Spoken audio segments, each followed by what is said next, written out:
बिस्मिल्लाहिर्रहमानिर्रहीम। Article 6.6 reversible system. आज हम इसका पार्ट 2 डिस्कस कर रहे हैं और अब हम एक और एग्जांपल डिस्कस करते हैं।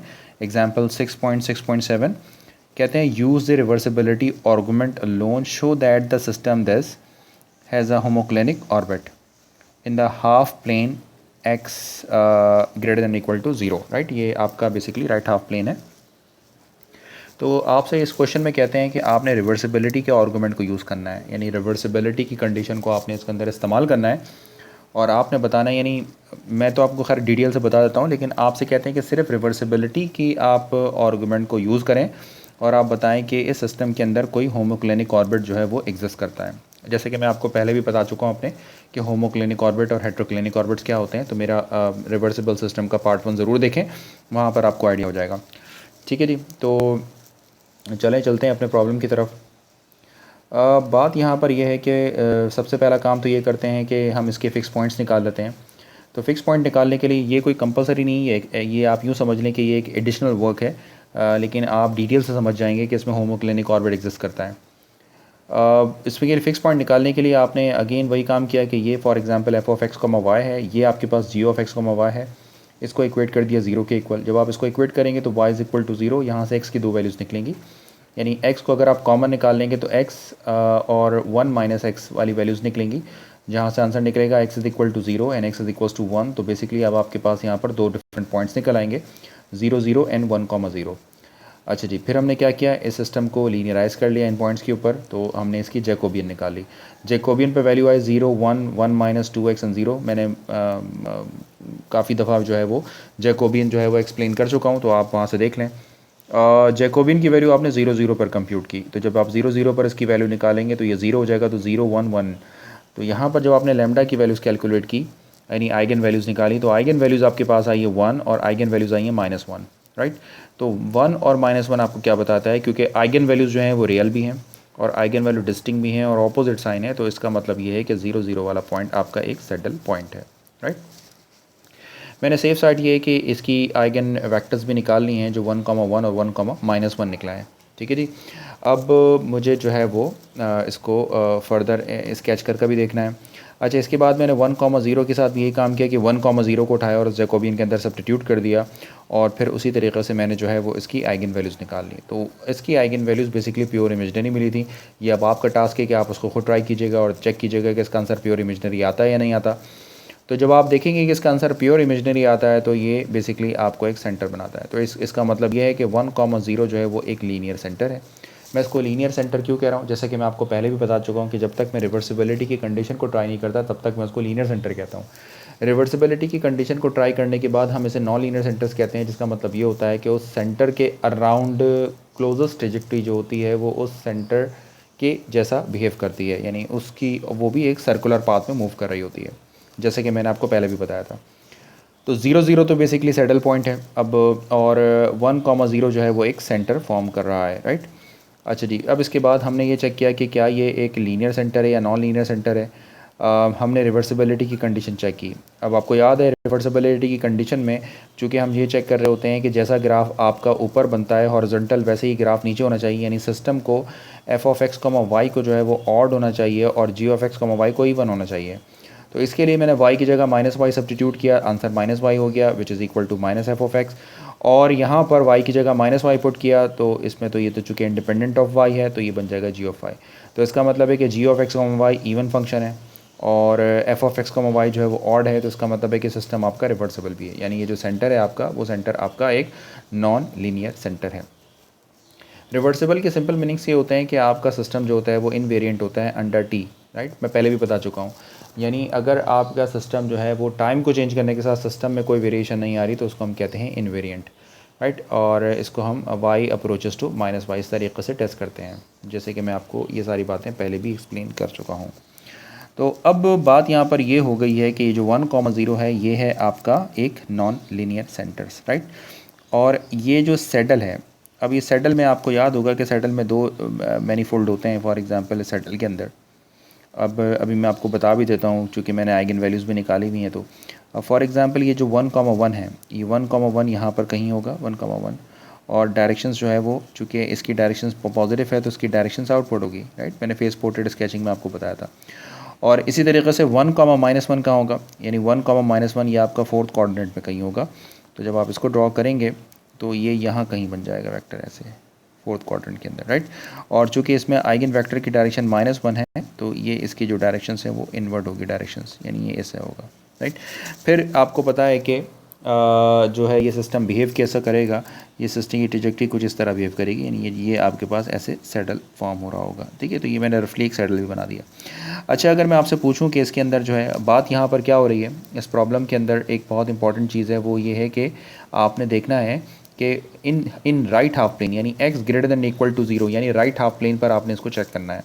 तो इसका मतलब ये है कि यहाँ पर अगर नोट करें तो राइट हाफ प्लेन पर जो ट्रैजेक्टरी बनती है, जो आइगन वेक्टर है वो ये वाला है, ठीक है। और ये जो है ये किसी आइगन वेक्टर का अनस्टेबल मैनीफोल्ड है, राइट, और ये स्टेबल मैनीफोल्ड है। तो स्टेबल मैनीफोल्ड तो जो हमारा रीजन गिवन है x greater than and equal to 0 उसमें आता ही नहीं है, तो उसकी तो हम बात ही नहीं कर रहे हैं। हम बात करेंगे यहाँ पर सिर्फ और सिर्फ अनस्टेबल मैनीफोल्ड की। तो इसका मतलब ये है कि इन जनरल एक छोटी सी कॉन्सेप्ट मुझे यहाँ पर मिला कि ये जो 1,0 जो पॉइंट है ये तो बेसिकली एक सेंटर है, ठीक है। यहाँ पर मेंशन है, यहाँ पर 1,0 जो है वो एक सेंटर है, यहाँ पर आपने एक सेंटर बना दिया।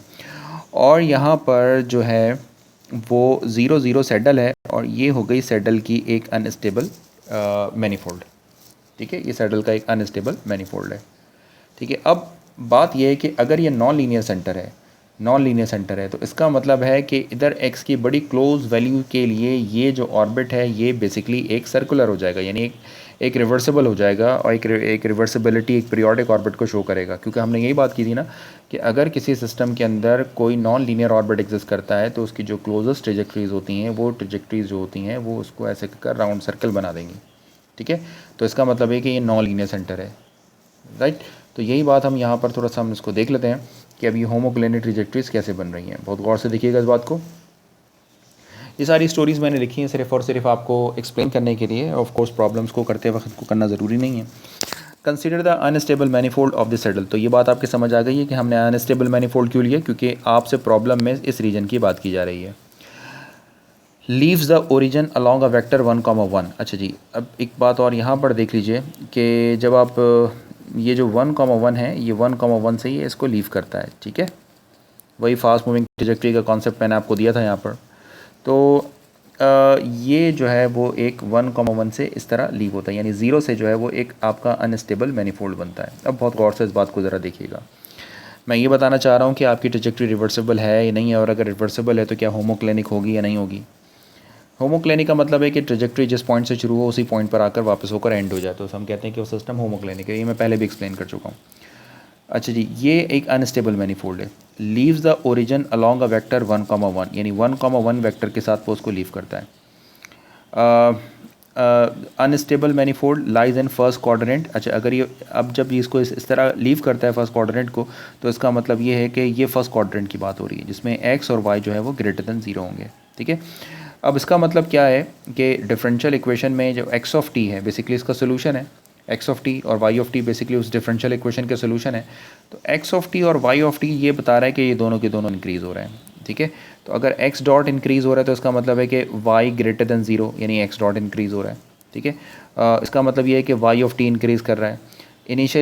Initially since y dot is equals to x minus X square greater than 0, इस प्रॉब्लम के अंदर हमें नज़र आ रहा है कि अगर एक ट्रेजेक्टरी जो है वो 0 से इंक्रीज़ कर रही है तो इसका मतलब ये है कि उसमें x की डायरेक्शन में वेलोसिटी भी इंक्रीज़ हो रही है और y की डायरेक्शन में वेलोसिटी भी इंक्रीज़ हो रही है। बहुत सिंपल सी बात है, ठीक है जी। अब ये होगा ये कि ये इस तरह अप मूव करेगा। तो यही बात मैंने यहाँ पर लिखी है, since initially since y is equals to x minus X square greater than 0 for small x, move up and right, up move करेगा और राइट मूव करता है। Its horizontal velocity continuously increasing, उसकी जो हॉरिजॉन्टल वेलोसिटी है यानी right वाली direction की जो वेलोसिटी है वो कंटिन्यूसली इंक्रीज़ होती जाती है, ठीक है। But at some time its must cross the vertical limit. होता क्या है यहाँ पर कि जैसे ही ये 1 पर पहुँचती है 1 पर, तो 1 पर पहुँचने का मतलब ये है कि अगर x की वैल्यू आप जो है वो 1 पुट कर दें तो ये 1 और 1 ये 0 हो जाएगा, ठीक है। तो इसका मतलब है कि y dot is equal to 0, तो यहाँ पर y डॉट जो है वो 0 के इक्वल हो जाता है। यानी ये एक ऐसा पॉइंट है कि इस पॉइंट पर वर्टिकल जो डायरेक्शन में वेलोसिटी है वो 0। बहुत गौर से सुनिए, x dot greater than zero, तो एक्स डॉट तो कंटिन्यूसली इंक्रीज होता जाता है, ठीक है जी। लेकिन जैसे ही वो एक्स की वैल्यू 1 के ऊपर पहुंचता है तो वो उसकी वेलोसिटी स्टेग्नेशन हो जाती है, जीरो होते हैं। और एक्स की वैल्यू जैसे ही 1 से इंक्रीज़ होती है, मान लें कि एक्स की वैल्यू 2 हो जाती है, तो इसका आंसर हो जाएगा 2, इधर रखेंगे 2 तो ये बन जाएगा 4 और इसका आंसर आ जाएगा नेगेटिव, ठीक है जी। तो नेगेटिव होने का मतलब है कि वाई डॉट यानी वाई की डायरेक्शन में जो वेलोसिटी है वो वेलोसिटी इंक्रीज़ नहीं होगी बल्कि वो वेलोसिटी डिक्रीज़ होना शुरू हो जाएगी। तो इसका मतलब है कि x इज इक्वल टू 1 जो हॉरिजॉन्टल लाइन है, इस लाइन पर पहुंचने के बाद उसकी जो वेलोसिटी का वाई डॉट वाला कंपोनेंट है वो डिक्रीज़ होना शुरू हो जाता है, राइट। यही बात मैंने यहाँ पर लिख दी है ताकि आप उसको जब वीडियो लेक्चर देख रहे हो तो आप उसको ईजिली समझ सकें। तो इस हॉरिजॉन्टल वेलोसिटी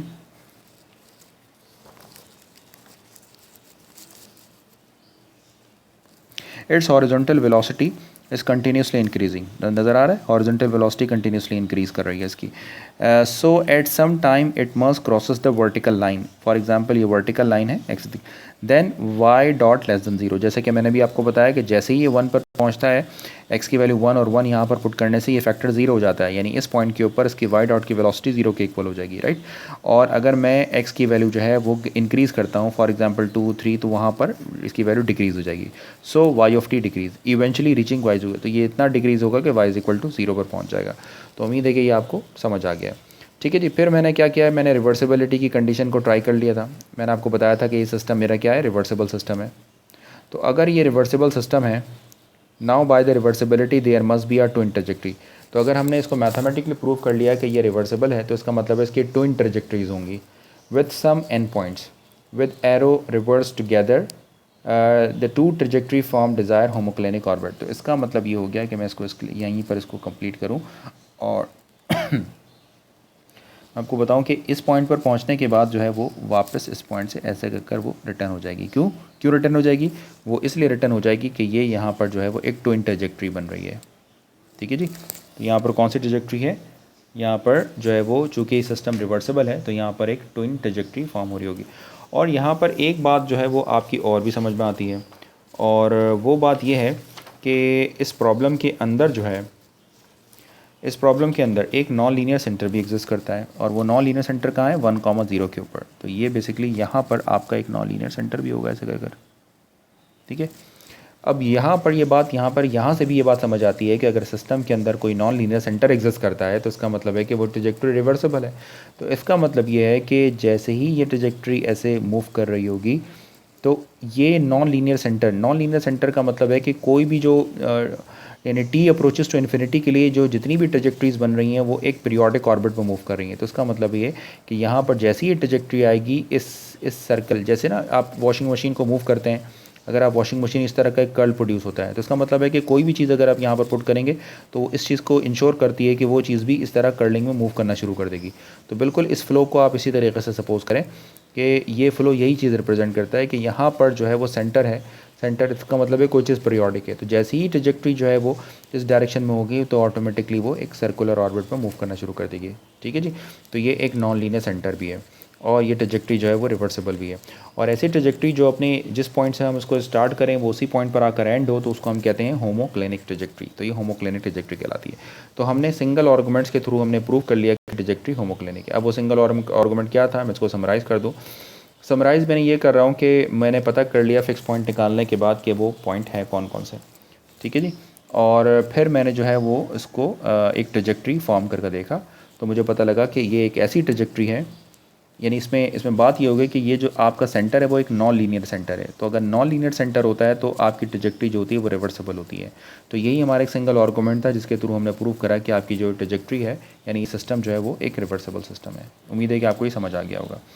एक और प्रॉब्लम डिस्कस करते हैं, ये बेसिकली हमारी लास्ट प्रॉब्लम है। कहते हैं show that the system this is reversible. अब देखें एक बहुत इंपॉर्टेंट बात है, but not conservative, then plot the phase portrait. अब तक हमने बात की है कि ये बात याद रखिएगा कि अगर आपका सिस्टम कंजर्वेटिव है, कंजर्वेटिव आपका सिस्टम है, तो वो कंजर्वेटिव सिस्टम जो है वो मस्ट बी रिवर्सिबल, ठीक है जी। याद रखिएगा इस बात को कि अगर सिस्टम आपका कंजर्वेटिव है तो वो ज़रूरी है कि वो रिवर्सिबल भी होगा, ठीक है। जो कंजर्वेटिव सिस्टम हमेशा रिवर्सिबल होता है। लेकिन लेकिन लेकिन लेकिन लेकिन रिवर्सिबल सिस्टम जो है वो कंजर्वेटिव है या नहीं है ये हमेशा ज़रूरी नहीं है। यानी रिवर्सिबल सिस्टम जो है वो कंजर्वेटिव हो भी सकता है और जबकि रिवर्सिबल सिस्टम कंजर्वेटिव नहीं भी हो सकता। तो क्या आप मुझे बता सकते हैं ऐसा रिवर्सिबल सिस्टम जो कंजर्वेटिव ना हो? तो मैं आपको इस प्रॉब्लम को समझने के लिए एक चीज़ की हेल्प करता हूँ कि हमने एक बात पढ़ी थी, वो ये कि अगर आपका सिस्टम कंजर्वेटिव है, अगर आपका सिस्टम कंजर्वेटिव है तो उस सिस्टम के अंदर कोई भी अट्रैक्टिंग फिक्स पॉइंट नहीं होगा, राइट। तो अगर आपका सिस्टम कंजर्वेटिव है तो उसके अंदर कोई भी अट्रैक्टिंग फिक्स पॉइंट नहीं होगा। अगर आप प्रूव कर लेते हैं कि वो सिस्टम कंजर्वेटिव है तो याद रखिएगा कि वो सिस्टम रिवर्सिबल भी आसानी से प्रूव हो जाएगा। लेकिन अगर आप सपोज़ करें कि आप जो है वो सिस्टम को चेक कर रहे हैं फ़िक्स पॉइंट को और उसके अंदर कोई अट्रैक्टिंग फ़िक्स पॉइंट निकल आता है। अट्रैक्टिंग फ़िक्स पॉइंट का मतलब है नोड या फॉर एग्जांपल स्पाइरल्स वगैरह निकल आती हैं। तो चूँकि उसके अंदर कोई अट्रैक्टिंग फ़िक्स पॉइंट एग्जिस्ट करता है तो अब वो सिस्टम कंजर्वेटिव नहीं होगा, राइट। बट ये पॉसिबल है कि वो रिवर्सिबिलिटी की कंडीशन को सेटिस्फाई ज़रूर करें, ठीक है। तो ऐसा सिस्टम रिवर्सिबल हो सकता है, यानी अगर किसी सिस्टम के अंदर कोई अट्रैक्टिंग फिक्स पॉइंट है तो ये इस बात को इंश्योर करता है कि वो सिस्टम आपका कंजर्वेटिव नहीं होगा, राइट। लेकिन वो फिर भी रिवर्सिबिलिटी की कंडीशन को ट्राई कर सकते हैं, ठीक है। लेकिन अगर आपका कोई सिस्टम जिसके अंदर कोई भी फिक्स पॉइंट नहीं है तो वो रिवर्सिबल तो होगा ही होगा, राइट। तो इस बात को इस तरीके से देखते हैं। तो मैं इसमें सारी चीज़ें तो यकीनन मैं आपको नहीं बताऊंगा, अभी थोड़ा सा कुछ काम आपके लिए करने के लिए भी है, यानी थोड़ी सी कैलकुलेशन वाला पार्ट मैं आपको भी करने को दूंगा। तो पहला काम तो ये करते हैं कि हम इसके फ़िक्स पॉइंट्स निकाल लेते हैं, चेक कर लेते हैं भाई फ़िक्स पॉइंट्स, ठीक है जी। तो इसके फ़िक्स पॉइंट्स कैसे निकलेंगे? अब इसके फ़िक्स पॉइंट्स निकलेंगे, आपको पता है कि जब आप x डॉट को 0 के बराबर लिखेंगे और y डॉट को भी 0 के बराबर कर देंगे तब इसके फ़िक्स पॉइंट निकलेंगे। यानी अब आपके पास जो है वो -2 cos x और -cos y जो है वो 0 के इक्वल ले लिया जाएगा और -2 cos y and -cos x को भी 0 के बराबर इक्वेट कर लिया जाए। तो इस तरह दो इक्वेशंस बन जाएंगी। एक बन जाएगी आपके पास 2 cos x is equals to -2 minus cos y, ठीक है जी। एक इक्वेशन ये बन गई आपके पास और सेकंड बन जाएगी आपके पास 2 cos y is equals to -cos x, ये बन गई इक्वेशन नंबर 2। अब आपका काम ये है कि इस इक्वेशन को साइमल्टेनियसली सॉल्व कर लीजिएगा। तो मैं इस इक्वेशन को मैंने साइमल्टेनियसली सॉल्व किया और मेरे पास 4 फिक्स पॉइंट्स निकले। There are 4 fixed point. तो वो फिक्स पॉइंट कौन कौन से हैं? मेरे पास वो जो फिक्स पॉइंट है उनको मैं x asterisk comma y asterisk से शो कर रहा हूँ और वो जो फिक्स पॉइंट है वो निकले हैं +-π/2 कॉमा +-π/2। अब क्वेश्चन ये है कि फ़िक्स पॉइंट 4 कैसे हो गए? तो भाई इतनी तो बात चुके हम, इतनी तो मैथमेटिक्स पढ़ चुके हैं। तो मिसाल के तौर पर ये 4 पॉइंट हो गए ना, एक पॉइंट हो गया π/2 कॉमा π/2, दूसरा पॉइंट क्या होगा -π/2 कॉमा -π/2, थर्ड पॉइंट क्या होगा +π/2 कॉमा -π/2 और फोर्थ पॉइंट क्या होगा -π/2 कॉमा +π/2, ठीक है जी। तो ये आपकी रिस्पॉन्सिबिलिटी है कि आप इस प्रॉब्लम को ख़ुद से कंप्लीट कीजिए। अब हम मालूम करते हैं इसके अंदर जैकोबियन। तो भाई जैकोबियन हमने जो है वो निकाला है और सपोज़ कीजिए कि उसको हमने ए का नाम दे दिया है और ये बनकर आता है आपके पास 2 sin x asterisk and sin y asterisk, इसी तरीके से sin x स्टेरिक और ये बन जाएगा 2 sin y स्टेरिक, ठीक है जी। और जब इन फिक्स पॉइंट्स को मैंने जो है वो मैंने किस पर, इस पर आपको ट्राई कीजिएगा, इस पर भी आप ट्राई कीजिएगा, इस पर भी आपको ट्राई कीजिएगा। मैं सिर्फ़ और सिर्फ इस पॉइंट पर ट्राई कर रहा हूँ, उसका रीज़न मैं आपको अभी बताता हूँ। तो जब मैंने इसको जो है वो ट्राई किया, इनफैक्ट जब मैंने इसको कैलकुलेट किया जनाब, जब मैंने इसको कैलकुलेट किया जो है वो कौन से पॉइंट के ऊपर -π/2 पर, तो आंसर निकला -2। मैं इसको यहाँ लिख देता हूँ ताकि आप कंफ्यूज ना हो कि इस a को जो है वो आपने ट्राई किया -π/2 कॉमा -π/2 पर, तो आंसर निकला -2 -1 1 एंड -2। और जब आपने इसकी आइगन वैल्यूज़ निकाली हैं तो ये भी मैं नहीं निकाल रहा हूँ, इसकी आइगन वैल्यू निकालना भी अब आपकी ज़िम्मेदारी है। आइगन वैल्यूज़ भी मैं आपको नहीं बता रहा हूँ, लेकिन जब मैंने इसकी आइगन वैल्यूज़ निकाली है तो इसका जो आंसर है वो मेरे पास एक स्टेबल नोड बन गया, स्टेबल नोड, राइट। तो ये स्टेबल नोड आपको ये बताता है, ये स्टेबल नोड क्या बताता है, आपको ये बताता है कि ये एक अट्रैक्टिंग फिक्स पॉइंट है, ठीक है, ये अट्रैक्टर्स है, this is called attracting fix point. तो इसका मतलब ये है कि सिस्टम के अंदर एक अट्रैक्टिंग फिक्स पॉइंट एग्जिस्ट करता है। तो अगर किसी सिस्टम में कोई अट्रैक्टिंग फिक्स पॉइंट एग्जिस्ट करता हो तो ये बात यहाँ पर तो ये बात प्रूव हो जाती है कि hence the system is not conservative, not. तो अगर सिस्टम कंजर्वेटिव नहीं है तो अब आप इसके लिए ये नहीं लिखेंगे कि वो सिस्टम रिवर्सिबल में नहीं होगा, बट रिवर्सिबिलिटी आपने चेक करनी होगी। लेकिन अगर सिस्टम आपका कंजर्वेटिव है तो आप चाहें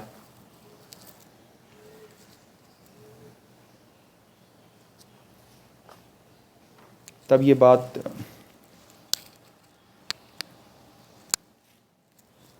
राइट। तो इसमें ये चीज़ जो है वो आपके लिए कोई कंपलसरी नहीं है कि आप जो है उसके अंदर रिवर्सिबिलिटी को टेस्ट करें। अगर आपका सिस्टम कंजर्वेटिव है तो आप जो है रिवर्सिबिलिटी आप चाहें तो टेस्ट करें और अगर ना चाहें तो टेस्ट ना करें। लेकिन मैं रिवर्सिबिलिटी यहाँ पर टेस्ट कर आपको दिखा देता हूँ ताकि ये बात आपके समझ में आ जाए। तो रिवर्सिबिलिटी टेस्ट करने के लिए जनरल कंडीशन भी होती है। जनरल कंडीशन भी आप जिस तरह मैंने सिंगल आपको बताया था कि एक इवन है और एक ऑड है, उससे भी कर सकते हैं। अगर आप चाहें तो जनरल भी कर सकते हैं, जो आपको सूटेबल लगता है। चले मैं आपको जो है वो जनरल कंडीशन से बता देता हूँ। अब जनरल कंडीशन क्या होती है? जनरल कंडीशन फॉर रिवर्सिबिलिटी, ये क्या होती है आपके पास? मैपिंग जो है वो आपका आर स्क्वायर ऑफ एक्स की जो मैपिंग है, अगर वो एक्स पे होती है तो हम कहते हैं कि आपका सिस्टम रिवर्सिबल है। दिस सिस्टम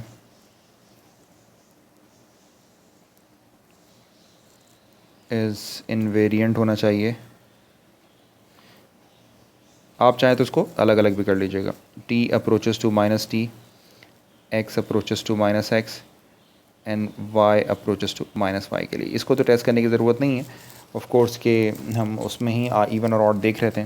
तो आप ज़रा ये चेक कीजिए कि ये जो r of x comma Y है, ये जो आर स्क्वायर का मैप है, ये एक्स पर होता है कि नहीं होता। तो उसमें आपने क्या करना होगा, उसको आप कैसे ले सकते हैं कि R of X comma Y, इसमें आपने x को माइनस एक्स से रिप्लेस कर दिया और y को माइनस वाई से रिप्लेस कर दिया, ठीक है जी। तो R square of X comma Y क्या होगा, ये कंपोजिट हो जाएगा, ये हो जाएगा R of R X comma Y, ठीक है जी। तो इसका मतलब ये हो जाएगा कि आर और ये R of X comma Y की वैल्यू आपके पास क्या गिवन है, ये गिवन है minus X comma minus Y. Further जब आप इसको सिंप्लीफाई करते हैं तो ये R of X comma Y actually किसके इक्वल होगा, ये बराबर हो जाएगा आपके पास एक्स कॉमा वाई, ठीक है जी। तो ये एक्स कॉमा वाई के इक्वल हो जाएगा। तो इसका मतलब ये हो गया, ये आपको ट्राई करके देखिएगा। इसका मतलब ये हो गया कि अगर आपके पास R square of X comma Y जो है, यानी जो भी मैं थोड़ा सा लूप छोड़ रहा हूँ वो बेसिकली आपके लर्निंग के लिए छोड़ रहा हूँ कि आप जो है वो इसको फर्दर लर्न करें। तो इसका मतलब ये हो गया, ये सेटिस्फाई हो गया तो सिस्टम जो है वो आपका रिवर्सिबल हो गया, सिस्टम इज़ रिवर्सिबल, ठीक है जी। तो इसका मतलब ये है कि ये प्रॉब्लम ये शो कर रहा है आपको कि आपका सिस्टम अगर कंजर्वेटिव नहीं होगा तो इसका मतलब ये, यानी आपके सिस्टम के अंदर कोई अट्रैक्टिंग फिक्स पॉइंट एग्जिस्ट करता है तो इट मीन्स आपका सिस्टम जो है वो कंजर्वेटिव नहीं होगा, राइट। लेकिन आपको फिर भी उसकी रिवर्सिबिलिटी ज़रूर चेक करनी होगी। तो सिस्टम अगर कंजर्वेटिव होगा तो वो मस्ट है कि वो रिवर्सिबल भी होगा। लेकिन अगर आपका कोई सिस्टम कंजर्वेटिव नहीं है तो भी वो सिस्टम रिवर्सिबल हो सकता है, तो आपने इसकी रिवर्सिबिलिटी चेक करनी होगी, ठीक है जी। तो इस तरीक़े से आप रिवर्सिबिलिटी को अच्छे से समझ सकते हैं। और फाइनली इसका फेस पोर्ट्रेट ड्रॉ करना है तो मैं बहुत जल्दी और रफली, चूँकि 4 पॉइंट हैं इसके, तो मैं इसकी रफली डायग्राम बना रहा हूँ यहाँ पर ताकि आप इसको बुक की, ये सॉल्व एग्जाम्पल है तो बुक में ये बहुत अच्छी अवेलेबल है, आप चाहें तो वहाँ से भी देख सकते हैं। एक फ़िक्स पॉइंट आपका यहाँ है, एक फ़िक्स पॉइंट इस क्वाड्रेंट में है और एक फ़िक्स पॉइंट इस क्वाड्रेंट में बन रहा है। यहाँ पर जो है वो आपका नोडल सोर्स बन रहा है। तो आपको याद होगा कि नोडल सोर्स के लिए डायरेक्शंस आउटवर्ड होती हैं और ये नोडल सोर्स आपका इस तरीके से सारी ट्रजेक्टरीज जो हैं वो फास्ट मूविंग ट्रजेक्टरी से आउटवर्ड मूव कर रही होती हैं, यानी वो ऐसे मूव कर रही होती हैं। तो ये आपके पास एक नोडल सोर्स है। इसी तरीके से ये जो पॉइंट है ये भी पॉइंट आपके पास एक अदद नोडल सोर्स है ऐसे, यानी ये भी नोडल सोर्स है। ये भी आउटवर्ड मूव हो रही हैं यहाँ पर, ये ऐसे आउटवर्ड सब डायरेक्शंस में, यहाँ से इनवर्ड हो रही हैं और वैसे आउटवर्ड हो रही हैं। ठीक है जी। और इस तरीक़े से यहाँ पर भी ये ऐसे और ऐसे ये और ये इधर और इधर, यानी ये वाला जो पॉइंट है वो आपका एक सैडल पॉइंट है, यानी ऐसे मूव कर रहा है। ये भी एक सोर्स है। तो फाइनली जब आप इसको इस तरीके से, और यहाँ पर फोर्थ जो पॉइंट है वो आपका एक सैडल पॉइंट है ऐसे। ठीक है, मैं इसको बहुत ही रफली स्केच कर रहा हूँ। ये दो डायरेक्शंस जो हैं वो आपकी इनवर्ड हैं और दो डायरेक्शंस जो हैं वो आपकी आउटवर्ड है, यानी तीन जो हैं वो आपके पास नोड्स हैं और एक जो है वो आपके पास सैडल है। अब आप इसको जो है वो अगर ज्वाइन करना चाहें तो ये कुछ इस तरीक़े से ज्वाइन हो सकती है, यानी ये वाली ट्रजेक्टरी इससे आकर ज्वाइन हो जाती है और ये सारी ट्रजेक्टरी ऐसे कर कर इसको होल्ड करेंगी, ये वाली ट्रजेक्टरीज भी ऐसे कर कर इसको होल्ड करेंगी, राइट। और ऐसे कुछ हो जाएगी इसकी डायग्राम। और यहाँ पर भी जो है वो ये ट्रजेक्टरीज ऐसे इसको होल्ड कर रही होगी और इसी तरीक़े से ये सारी ट्रजेक्टरीज इसको होल्ड करेंगी। और इसी तरीक़े से यहाँ पर यानी इसके लिए भी ये ट्रजेक्टरीज ऐसे कर कर इधर आ रही होंगी और यहाँ से भी ये ट्रजेक्टरीज इस तरह मूव कर रही होंगी। तो ये मैंने एक रफली सी डायग्राम यहाँ पर बना दी है आपके लिए, ताकि आप इसको बस थोड़ा सा समझ सकें। बाकी ये आप जो है इसको जब इस फर्दर स्टडी करेंगे तो आपको समझ में आ जाएगा। तो चूँकि इसके अंदर ये देखिए सारे अट्रैक्टिंग फिक्स पॉइंट है, जिसकी वजह से जो है इसके अंदर वो जो है वो ये एक रिवर्सिबिलिटी नहीं है। और दूसरा ये कि इसके अंदर कोई सैडल कनेक्शन नहीं है। There is no saddle connection in this diagram. Saddle connection अगर आपको भूल गए हैं तो आप इसी लेक्चर के पार्ट 1 को देखिएगा तो सैडल कनेक्शन आपको याद आ जाएगा। तो इसमें कोई सैडल कनेक्शन भी नहीं है, यानी कोई होमोक्लिनिक बाइफिकेशन भी नहीं है। तो इसका मतलब है कि ट्रजेक्टरी जो है वो रिवर्सिबल नहीं है, राइट। तो ये था हमारे पास रिवर्सिबल सिस्टम का पार्ट 2। और पार्ट 2 के अंदर हमने 2 एग्जांपल्स डिस्कस किए हैं। आप इसको अगर सीक्वेंस में देखेंगे तो आप इस सिस्टम को अच्छा समझ सकेंगे। ये था हमारा आर्टिकल नंबर 6.6 और 6.6 का ये है आपके पास पार्ट 2 और यहाँ पर आपका ये सिस्टम एंड होता है। Thanks for watching this video. Please देखते रहें, इसको लाइक करें, शेयर करें और अपने दोस्तों को बताएं और मेरे चैनल को सब्सक्राइब करें। अल्लाह हाफ़िज़।